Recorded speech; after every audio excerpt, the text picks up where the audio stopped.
Olá para você, aqui é a Jaque, eu espero que você esteja bem, eu estou bem, obrigada.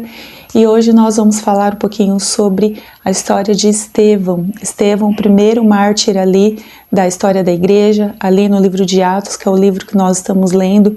A história dele é bem interessante, vai nos ensinar bastante coisa. E se você é novo no canal, eu te convido a se inscrever para você não perder os próximos vídeos. Fica até o final do vídeo, inclusive, porque normalmente a dinâmica é essa. Eu faço aqui uma leitura de um capítulo por dia de um livro da Bíblia. Estamos hoje no livro de Atos. E no final do vídeo eu faço algumas observações, algumas considerações de lições que ali eu estou pegando para minha vida, que você pode pegar para sua vida também, porque o intuito aqui é a gente voltar à nossa essência, voltar à prática da leitura da Bíblia e não só isso, praticar aquilo que nós aprendemos, refletir sobre as nossas ações e contar com a ajuda do Senhor, ali do Espírito Santo, para que a nossa vida seja cada vez melhor através da leitura da palavra. Antes da leitura, vamos falar com Deus, vamos pedir a Ele que fale com a gente, nos dê sabedoria e graça para a gente entender essa história tão especial reservada para a gente hoje. Pai, em nome de Jesus, graças eu te dou por mais um dia, pela sua palavra, pela sua bondade e pelo seu amor. Perdoa os nossos pecados, as nossas falhas, abra nossa mente, nosso entendimento para que a gente possa aproveitar o máximo todas as lições que o Senhor tem para a gente hoje. Senhor, nós abrimos o nosso coração para que o nosso coração seja ensinável, estamos prontos para sermos ensináveis pelo Senhor, estamos prontos para aprender e prontos também para praticar a sua palavra, que ela venha como uma cura, como um consolo, como um confronto com as nossas vidas, como uma direção. Abençoe essa pessoa que estiver me assistindo, a casa dela, tudo que ela tem, e que esse vídeo, Pai, de repente, essa palavra seja para ela uma direção para conduzir a vida dela, o dia dela. É o que eu te peço e te agradeço em nome de Jesus. Amém. Amém. Então pega lá sua Bíblia, vem aqui comigo, se for o caso, dá um pause aí no vídeo. Não tem problema, o importante é que você e eu possamos ler juntos e aprender juntos a porção que Deus tem pra gente hoje. E nós vamos ler a palavra de Deus no livro de Atos, capítulo 7, que está escrito bem assim. Então o sumo sacerdote perguntou: isso tudo é verdade? Estevão respondeu: irmãos e pais, ouvi. O Deus da glória apareceu a nosso pai Abraão quando ele estava na Mesopotâmia, antes de habitar em Harã. E disse-lhe: sai da tua terra e do meio dos seus parentes e vai para a terra que eu te mostrarei. Então ele saiu da terra dos caldeus e foi habitar em Harã. Depois que seu pai morreu, Deus o trouxe dali para esta terra em que agora habitais. E aqui não lhe deu herança, nem sequer o espaço de um pé, mas prometeu que lhe daria a terra como posse e depois dele a sua descendência, quando ele ainda não tinha nenhum filho. Pois Deus afirmou que a descendência dele seria peregrina em terra alheia e que a escravizariam e a maltratariam por 400 anos. Mas eu punirei a nação que os tiver escravizado, disse Deus. Depois disso eles sairão e me cultuarão neste lugar. E deu-lhe a aliança da circuncisão. Assim, Abraão gerou Isaque e o circuncidou ao 8º dia. E Isaque gerou Jacó, e Jacó gerou os 12 patriarcas. Os patriarcas, movidos por inveja, venderam José para o Egito, mas Deus estava com ele. Livrou-o de todas as tribulações e deu-lhe graça e sabedoria perante o faraó, rei do Egito, que o constituiu governador sobre o Egito e sobre toda a sua corte. Houve então fome e grande tribulação em todo o Egito e em Canaã, e nossos pais não achavam alimento. Mas tendo ouvido que no Egito havia trigo, Jacó enviou nossos pais para lá pela primeira vez. E na segunda vez, José se revelou a seus irmãos e a sua família foi conhecida pelo faraó. Então José mandou chamar seu pai, Jacó, e todos os seus parentes, 75 pessoas. E Jacó desceu ao Egito, onde morreu, ele e os nossos pais. E foram transportados para Siquém e colocados na sepultura que Abraão havia comprado, por certo preço em prata, dos filhos de Amor em Siquém. Enquanto se aproximava o tempo da promessa que Deus fizera a Abraão, o povo crescia e se multiplicava no Egito. Até que se levantou ali outro rei que não conhecia José. Usando de astúcia contra o nosso povo, maltratou os nossos pais, levando-os a abandonar seus filhos para que não vivessem. Naquela época nasceu Moisés, que era belo aos olhos de Deus, e foi criado durante 3 meses na casa de seu pai. Depois de ser abandonado, a filha do faraó o recolheu e o criou como seu filho. Assim Moisés foi instruído em toda a sabedoria dos egípcios e era poderoso em palavras e obras. Quando completou 40 anos, desejou visitar os seus irmãos, os israelitas. E vendo um deles sofrer injustamente, defendeu-o e vingou o oprimido, matando o egípcio. Ele pensava que seus irmãos entenderiam que por meio dele Deus lhe daria liberdade, mas eles não entenderam. No dia seguinte, aproximou-se de alguns deles quando brigavam e quis pacificá-los, dizendo: Homens, sois irmãos, por que maltratais um ao outro? Mas o que feria o seu próximo o empurrou, dizendo: Quem te nomeou líder e juiz sobre nós? Por acaso queres matar-me como ontem mataste o egípcio? Diante dessa palavra, Moisés fugiu e tornou-se peregrino na terra de Midian, onde gerou 2 filhos. Passados mais 40 anos, apareceu-lhe um anjo no deserto do Monte Sinai, numa chama de fogo em uma sarça. Vendo isso, Moisés admirou-se com a visão e, aproximando-se para observar, ouviu a voz do Senhor. Eu sou o Deus de teus pais, o Deus de Abraão, de Isaque e de Jacó. Moisés ficou trêmulo e não ousou olhar. Então o Senhor lhe disse: Tira as sandálias dos pés, porque o lugar em que estás é terra santa. Vi com atenção a aflição do meu povo no Egito, ouvi os seus gemidos e desci para livrá-lo. Agora, pois, vem, e eu te enviarei ao Egito. A este Moisés a quem eles rejeitaram, dizendo: Quem te nomeou líder e juiz, Deus enviou como líder e libertador pela mão do anjo que lhe aparecera na sarça. Foi este que os conduziu para fora, realizando feitos extraordinários e sinais na terra do Egito, no Mar Vermelho e no deserto por 40 anos.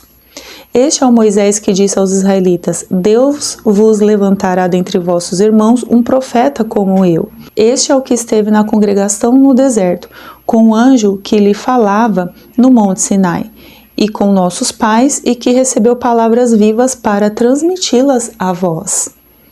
Foi a ele que os nossos pais não quiseram obedecer, pelo contrário, rejeitaram-no e, na verdade, desejaram voltar para o Egito. Pedindo a Arão: Faze-nos deuses que possam ir à nossa frente, porque não sabemos o que aconteceu a esse Moisés que nos tirou da terra do Egito. Naqueles dias eles fizeram um bezerro, ofereceram um sacrifício ao ídolo e o festejaram como obra das suas mãos. Mas Deus se afastou deles e os entregou ao culto dos astros do céu, como está escrito no livro dos profetas. Foi a mim que ofereceste sacrifícios e ofertas por 40 anos no deserto, ó casa de Israel. Antes carregastes o tabernáculo de Moloque e a estrela do deus Renfã, figuras que fizestes para adorá-las. Assim eu vos exilarei para além da Babilônia. O tabernáculo do testemunho estava entre os nossos pais no deserto, como ordenara aquele que disse a Moisés que o fizesse segundo o modelo que tinha visto. Tendo-o recebido, nossos pais o levaram sob a direção de Josué, quando tomaram posse da terra das nações que Deus expulsou da presença dos nossos pais, até os dias de Davi. Este recebeu o favor da parte de Deus e pediu que lhe fosse concedido edificar uma habitação para o Deus de Jacó. Entretanto, foi Salomão quem lhe construiu uma casa. Mas o Altíssimo não habita em templos feitos por mãos humanas, como diz o profeta. O céu é o meu trono e a terra o estrado dos meus pés. Que casa me edificareis, diz o Senhor, ou qual lugar do meu repouso? Não foi a minha mão que fez todas essas coisas? Homens teimosos e incircuncisos de coração e ouvido, vós sempre resistis ao Espírito Santo. Como fizeram os vossos pais, assim também fazeis. Que profeta vossos pais não perseguiram? Mataram até mesmo os que anteriormente anunciaram a vinda do justo, do qual agora vos tornastes traidores e homicidas. Vós que recebestes a lei por meio de anjos, não a guardastes. Ouvindo isso, eles se enfureciam no coração e rangiam os dentes contra Estevão. Mas Estevão, cheio do Espírito Santo, com os olhos fixos no céu, viu a glória de Deus e Jesus em pé à direita de Deus. E disse: Vejo o céu aberto e o Filho do Homem em pé à direita de Deus. Então eles gritaram e, tapando os ouvidos, lançaram-se juntos contra ele e, empurrando-o para fora da cidade, o apedrejaram. E as testemunhas puseram as suas roupas aos pés de um jovem chamado Saulo. E enquanto apedrejavam, Estevão orava: Senhor Jesus, recebe o meu espírito. E pondo-se de joelhos, clamou em alta voz: Senhor, não lhes atribuas este pecado. Tendo dito isso, adormeceu. A história de Estevão é uma história muito forte, gente. Vamos lembrar aqui que ele era um daqueles 7 homens que foram ali escolhidos para prestar assistências às viúvas ali de cultura grega. Eu falei isso no vídeo anterior. Ele era um homem cheio do Espírito Santo e aqui ele estava confrontando todo o sistema religioso, aqueles sacerdotes, né? Enfim, aquelas pessoas, as pessoas que davam falso testemunho contra Estevão. Ele estava sendo perseguido e ali ele dá como se fosse assim um resumão, né? Um overview, um resumão ali da história do povo hebreu. Praticamente ele resumiu o livro de Gênesis e Êxodo todinho. Inclusive nós temos aqui leituras anteriores desses livros.